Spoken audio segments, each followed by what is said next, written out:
Eh bien, bonjour tout le monde et bienvenue dans cette nouvelle édition de la culture religieuse, votre émission qui vous propose de découvrir ou redécouvrir des aspects cultuels et culturels de l'islam. Notre invité est Dr Ismaël Hamid, historien et spécialiste en religion comparée. Merci d'être avec nous aujourd'hui. Merci. Alors nous allons sur plusieurs épisodes, nous avons commencé dès la fois précédente, nous allons sur plusieurs épisodes voir la place de l'Égypte dans les religions monothéistes, en l'occurrence donc le judaïsme, le christianisme et l'islam. Et nous avons évoqué la fois dernière donc la présence de l'Égypte dans l'histoire du christianisme. Nous allons l'évoquer aujourd'hui dans l'islam, que ce soit dans le livre sacré, que ce soit dans la sunna, donc dans la religion, dans les enseignements du prophète et dans aussi l'histoire de l'islam. Docteur Ismaël, pour introduire, l'Égypte a été évoquée alors 4 fois de manière claire, donc pour les savants, et une fois, bon, il y a des divergences, mais enfin en tout cas entre 4 et 5 fois selon les points de vue. Est-ce que vous pouvez nous introduire sur l'importance de cette évocation dans le livre sacré? Oui, alors, comme on a déjà dit, comme on dit toujours, que l'Égypte, c'est un pied très important dans toutes les religions célestes. En islam, donc on parle d'une grande histoire, de grands liens avec beaucoup de choses, avec aussi plusieurs phases. Ce n'est pas 2 phases, c'est pas comme ça. Non, avec l'islam, on a beaucoup de phases pour l'Égypte et l'islam. Donc, alors parce que aussi en même temps on a beaucoup de choses à parler pour l'Égypte ou l'islam. Donc par exemple la première phase, si on commence de ça, c'est avant l'islam. C'est le lien entre l'Égypte et l'arabe, ou les arabes. Donc alors l'Égypte c'est le lieu de naissance de Hagar. Hagar c'est bien sûr la maman d'Ismaël et bien sûr la femme d'Abraham, les 2 prophètes. Donc Ismaël, comme on connaît, qu'il est le grand-père des Arabes et les Arabes s'appellent les Ismaélites. Donc Ismaël, il est d'origine égyptienne. Donc, alors c'est grâce à sa mère. Donc ça c'est un lien très important parce que bien sûr Sayyida Hajar elle était égyptienne. Ça fait un grand lien entre bien sûr l'islam. Ça aussi on va parler d'un autre point de ça mais après l'apparition de l'islam. Après l'apparition de l'islam, donc quand le prophète Mahomet, alors il a envoyé le compagnon Hatib ibn Abi Balta'a en Égypte comme un messager pour Cyrus au Muqawqis qui était le roi de l'Égypte pendant cette période. Donc alors Al-Muqawqis ou Cyrus, alors il a bien accueilli alors le messager du prophète, il lui a donné beaucoup de choses, mais il lui a donné aussi Sayyida Maria Al-Qibtiyya, Marie la Copte. Donc c'est comme un cadeau pour le prophète Mahomet. Ça c'est la dame que le prophète a épousée et elle lui donne bien sûr son enfant Abraham ou Ibrahim. Donc aussi c'est un lien très fort aussi pour l'Égypte avec l'islam. C'était presque la seule femme qui était dehors de l'Arabie, c'était une femme égyptienne pour le prophète Mahomet. C'était aussi la seule femme avec Khadija, c'est elle qui lui donne un enfant. Parce que le prophète il avait 8 enfants, 7 enfants de Khadija et le 8e enfant, alors c'était de la femme égyptienne, c'est Marie la Copte. Donc encore c'est un lien très important. Et pour ça le prophète, il a bien recommandé alors les musulmans et les arabes et pour l'Égypte. Il a dit bien sûr, Istawsu bi ardi Misra khayran fa inna laha zimmatan wa rahima. Az-zimma, et bien sûr, Rahim c'est plus ancien parce que Rahim, c'est-à-dire le mariage du prophète Abraham de Hagar, c'est la mère d'Ismaël. Et Al-Zim, c'est bien sûr le mariage Rahim, de... c'est le lien de parenté. Donc oui. en fait, il le recommande ça parce qu'il y a une espèce de lien de parenté entre l'Égypte par rapport donc oui. à la... Et plus ancien, en même temps, un lien plus ancien. C'est par rapport à la chronologie ou l'histoire. Ce qu'il faut expliquer aussi pour ceux qui ne savent pas, l'islam est une religion qui inclut, c'est la base de la religion musulmane, inclure les autres religions donc monothéistes, que ce soit le judaïsme et le christianisme. L'islam se dit une continuité de ces religions-là, adorant donc le même Dieu que ces religions-là, mais apportant donc une complétude. Donc voilà, pour expliquer la... Oui, bien sûr. L'autre alors, on parle de Azem.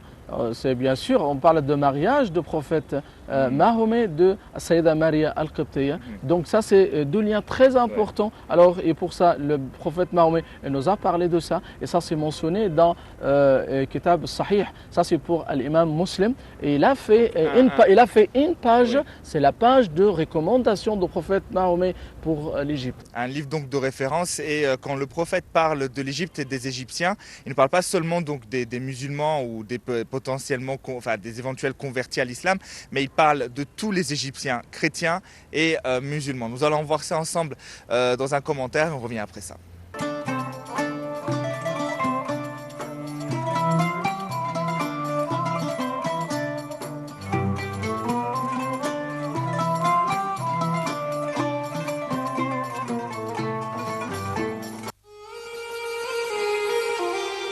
Le prophète, à lui bénédiction et salut, a dit « Après moi, l'Égypte vous sera ouverte.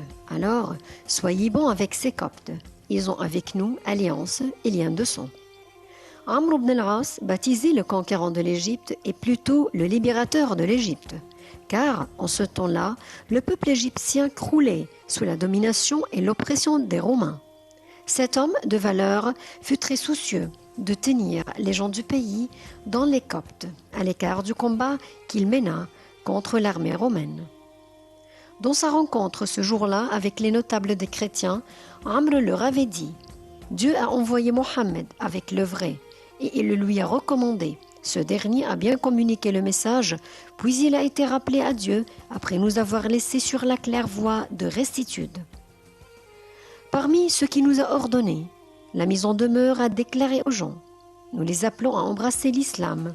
Ceux qui répondent positivement deviennent des membres à part entière de notre communauté comme nous. Ils ont alors les mêmes droits et les mêmes devoirs que nous. Quant à ceux qui nous disent qu'ils ne veulent pas embrasser l'islam, nous leur proposons de verser un tribut pour la protection et la défense que nous leur assurons. Et puis notre prophète nous dit que l'Égypte serait ouverte par nous. Il nous a recommandé de bien pour ses habitants. Il nous a dit « Après moi, l'Égypte vous sera ouverte. Alors, soyez bons avec ces Coptes. » Ils ont alliance et lien de sang avec nous.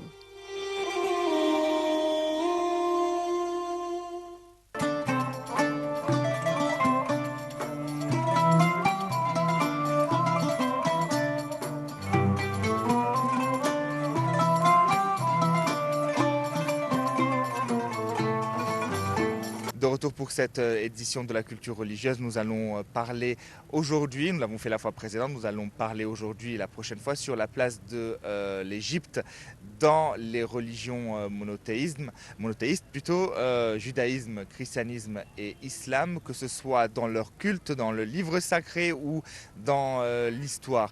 Notre invité est Dr Ismaël Hamed, historien et spécialiste en religion comparée. Dr Ismaël, donc après, nous avons évoqué en introduction donc ce lien de parenté, hein, ce lien de proximité entre l'Égypte et l'Arabie.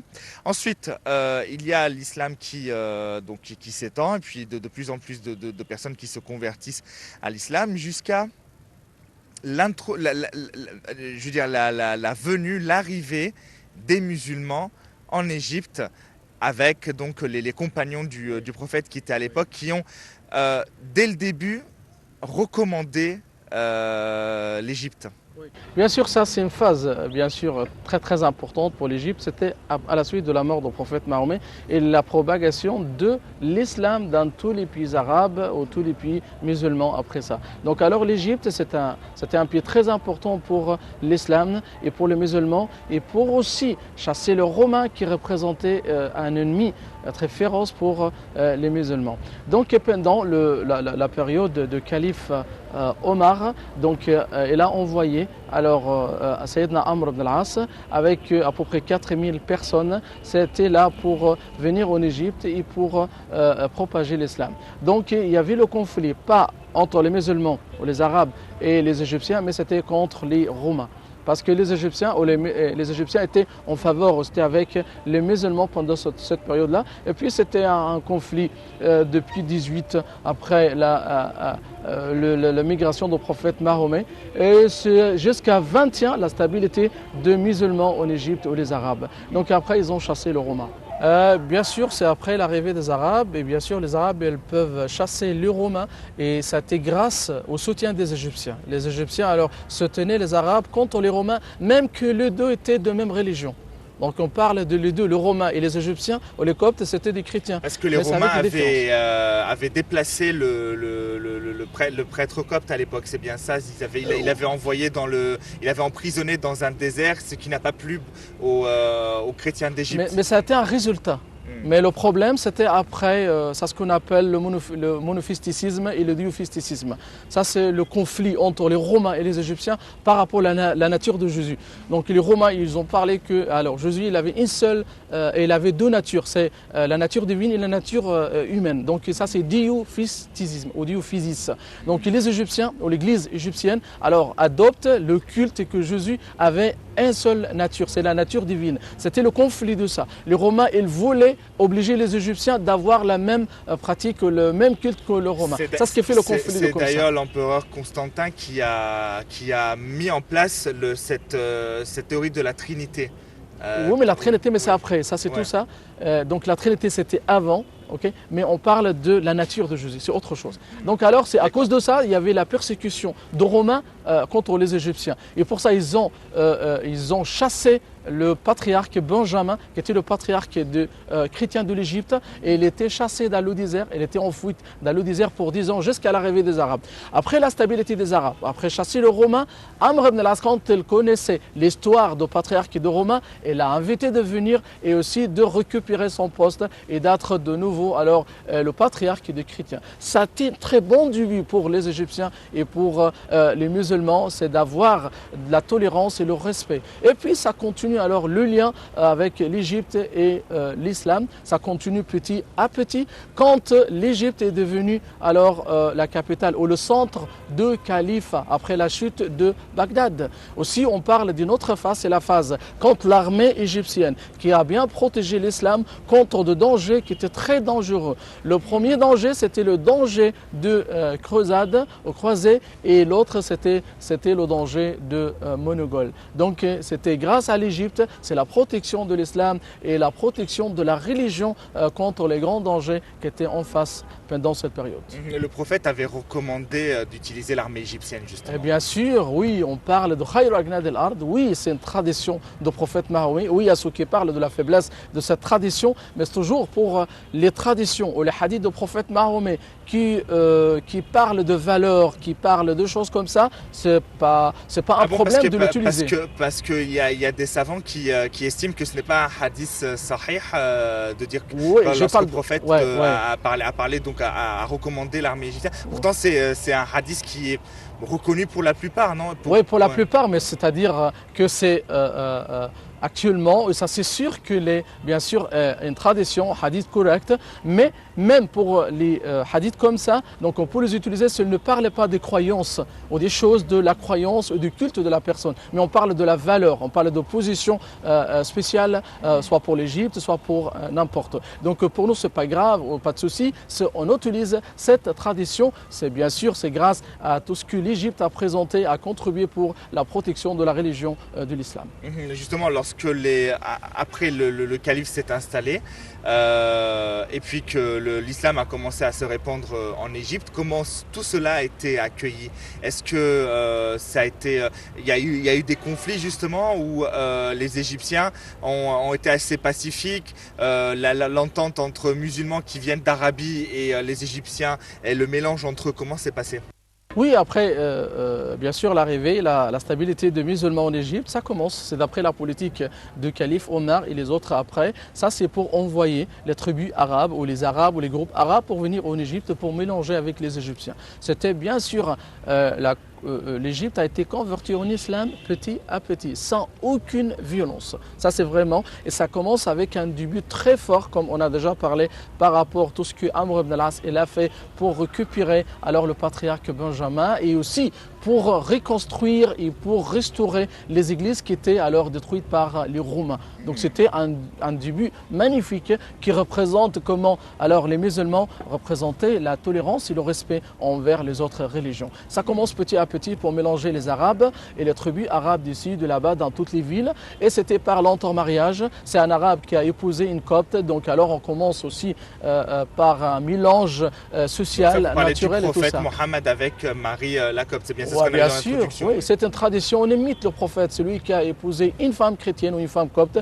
donc les musulmans après. Et peut-être aussi on parle d'un chrétien qui a épousé une femme musulmane, mais après s'est converti à l'islam, bien sûr. Donc alors ça commence le mélange entre les musulmans, les arabes et les égyptiens, petit à petit, jusqu'au 5e siècle, quand l'Égypte, la majorité des Égyptiens, la majorité de la population de l'Égypte, alors était une population musulmane. Donc finalement, c'est une aberration que de dire que d'empêcher, par exemple, un musulman qui souhaite épouser donc une femme de confession chrétienne, puisque le prophète l'a fait. Si le musulman veut le faire, ouais. Il n'y a rien pour l'en empêcher, non? Non, pas aucun problème. Pour le musulman, il peut épouser une femme juive et une femme chrétienne, ça n'a aucun problème. Parce qu'à la fin, tous les enfants appartiennent à l'homme, et bien sûr, les enfants toujours appartiennent alors par le nom ou par la religion. Donc c'est pas grave pour eux. Mais ça ce qui interdit qu'une femme musulmane qui épouse alors un chrétien, ou c'est un non-musulman. Et donc l'importance aussi de l'Égypte dans l'islam est la construction et l'inauguration de Al-Azhar, l'institution Al-Azhar. Alors d'abord Al-Azhar qui était chiite, qui était fatimide d'abord, et ensuite qui est devenu la référence sunnite dans le monde entier, actuellement des élèves du monde entier, France, Angleterre, des pays d'Afrique notamment, viennent étudier le fiqh ou la science de l'islam Al-Azhar. Donc Al-Azhar a plus de 1000 ans maintenant. Presque 1000 ans, d'accord, et ça a été fait en Égypte justement. Oui, alors bien sûr, depuis la fondation de Al-Azhar, c'est bien sûr moins que 1000 ans, c'est 970. Ça, c'est la fondation de Al-Azhar. Oui. Donc alors, on parle d'à peu près 1100, à peu près quelque chose comme ça. Depuis la fondation de Al-Azhar, ça c'est bizarre que l'Azhar, ça a été fondé pour propager alors la secte chiite, ou le chiisme, ou le culte comme ça, c'est bien sûr c'est un culte très différent, très loin de la religion pure ou l'islam pur.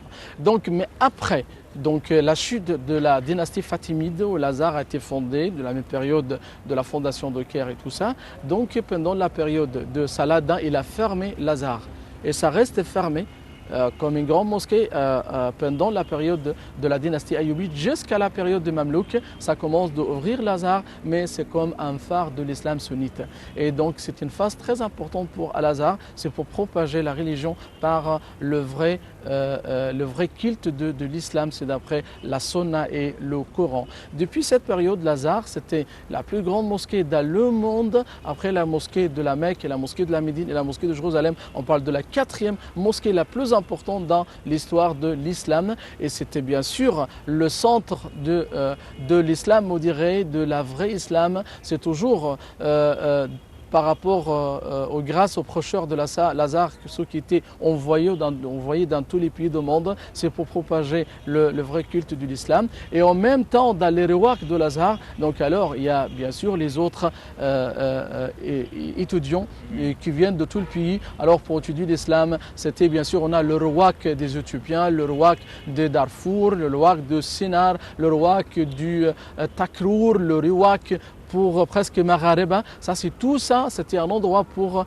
les étudiants qui viennent de tout le pays du monde pour étudier la religion et la jurisprudence de l'islam. Et justement, à propos d'Al-Azhar, je vous propose de visiter Al-Azhar, de le découvrir un petit peu plus dans ce documentaire, et on revient après ça.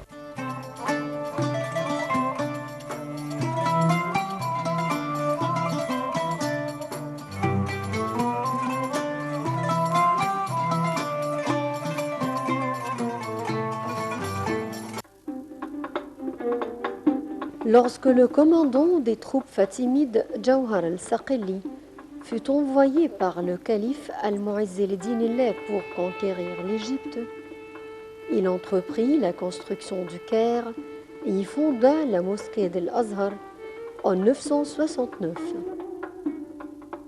La construction de la mosquée s'étendit sur 2 ans. La mosquée d'Al-Azhar ouvrit ses portes pour la première fois en 972. Depuis cette date, la mosquée d'Al-Azhar et son université deviennent parmi les plus célèbres dans le monde musulman.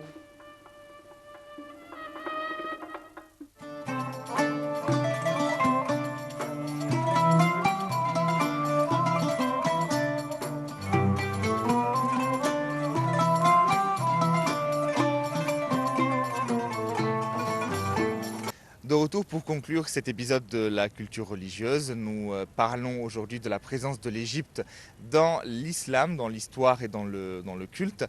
Notre invité est Dr Ismaël Hamed. Dr Ismaël, le lien qui vraiment unit islam et Égypte, c'est la présence du nom Égypte dans le Coran. Est-ce que vous pouvez nous en parler? Oui, bien sûr, c'est l'image la plus claire et la plus importante que nous montre le lien très fort entre l'Égypte et l'islam, c'est dans le Coran et dans le Sunna.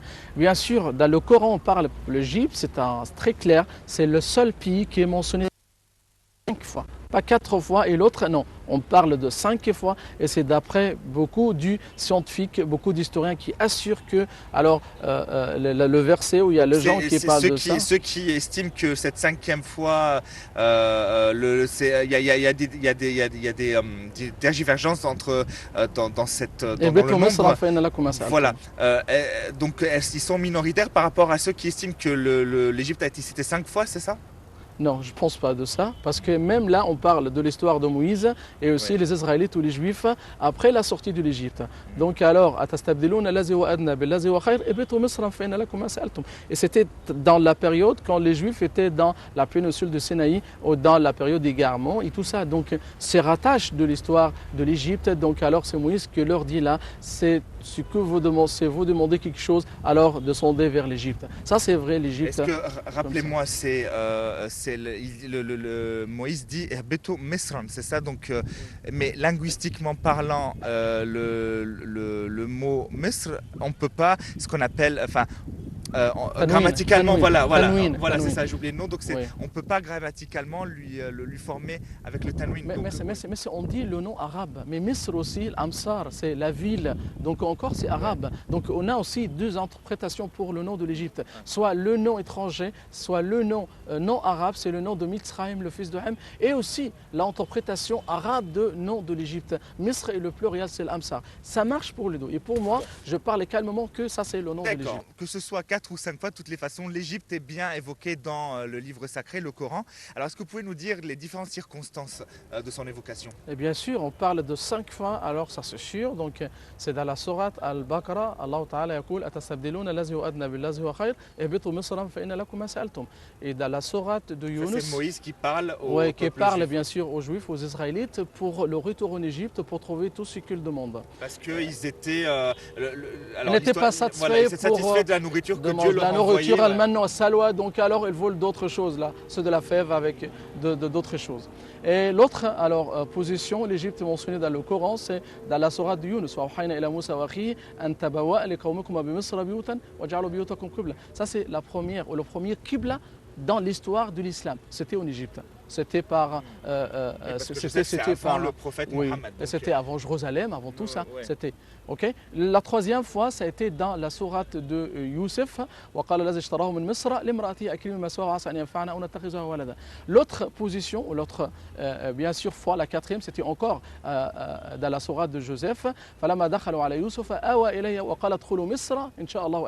Ça c'est aussi un appel en prière pour l'Égypte. C'est toujours une promesse. C'est une promesse de Allah. C'est pour l'Égypte d'être toujours un pays sûr. Alors ça vraiment c'est un des versets, je dirais, équivoques, qui est vraiment très important pour l'histoire de l'Égypte. C'est dire que l'Égypte et sécurité sont et toujours à travers les siècles. Il n'y a que 2 pays ou 2 villes en Égypte, c'est dans le Coran, alors qui étaient promises d'être sûres. C'est la Mecque et l'autre, ou la 5e fois, ça était dans Joseph aussi, quand il dit au pharaon, laisse-moi être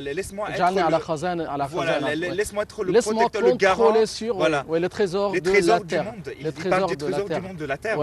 Et au lieu de la terre, on peut dire les trésors de l'Égypte. Mais comme ça signifie que les trésors de l'Égypte C'est dire sont les trésors richesses du pays, oui. de la terre. Oui, bien sûr. La cinquième fois, ça c'est dans la sourate Az-Zukhruf.